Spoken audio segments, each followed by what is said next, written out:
రంగస్థలం సినిమాలో రామలక్ష్మి పాత్ర కోసం ముందు ఎవరిని అనుకున్నారో తెలుసా?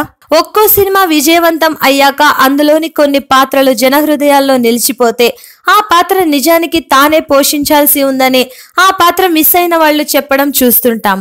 తాజాగా రంగస్థలం మూవీలో కీలకమైన రామలక్ష్మి పాత్ర కోసం మొదట అనుపమ పరమేశ్వరన్ను సంప్రదించారట. సమంత పోషించిన ఆ పాత్ర గురించి మొదట్లో తనకే అవకాశం వచ్చిందని అనుపమ స్వయంగా వెల్లడించింది. సాయి ధర్మ తేజ్ తో కలిసి నటించిన Tej I love you movie వచ్చే శుక్రవారం విడుదల కానున్న నేపథ్యంలో అనుపమ తాజాగా మీడియాతో మాట్లాడింది. మాటల మాంత్రికుడు త్రివిక్రమ్ శ్రీనివాస్ డైరెక్షన్ లో వచ్చిన ఆ సినిమాలో నటించేటప్పుడు తనకు త్రివిక్రమ్ తెలుగు నేర్పించారని, అందుచేత భాష ప్రాబ్లం లేదని ఆమె చెప్పింది.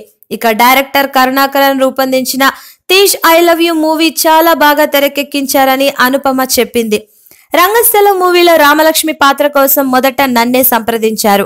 అయితే కొన్ని కారణాల వలన ఆ పాత్ర చేయలేకపోయాను.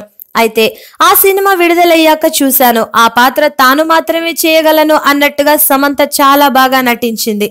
ఇక ఈ విషయాన్ని దర్శకుడు సుకుమార్ కి కూడా చెప్పాను. అంతేకాకుండా కీర్తి సురేష్ నటించిన మహానటి సినిమా చాలా బాగుంది, బాగా నటించారు.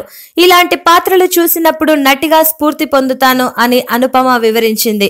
అయితే తనకు తెలుగు అంటే ఏమాత్రం ప్రాబ్లం లేదని చెప్పిన అనుపమ ఆ సెట్ లో అందరూ చక్కగా తెలుగు మాట్లాడేవారని, త్రివిక్రమ్ గారు ప్రతి పదానికి స్పష్టంగా అర్థం వివరించి చెప్పడంతో సులువుగా తెలుగు నేర్చుకోగలిగానని అనుపమ పరమేశ్వరన్ వెల్లడించారు. ఇక రంగస్థలంలో రామలక్ష్మి పాత్రను అనుపమ చేసి ఉంటే ఆమె ఓ రేంజ్ కి వెళ్లేదని, అయితే సమంత మాత్రం ఈ పాత్రకు 100% న్యాయం చేసిందని చెప్పక తప్పదు. Subscribe to Public Talk TV. Please subscribe Public Talk TV. Please subscribe to Public Talk TV.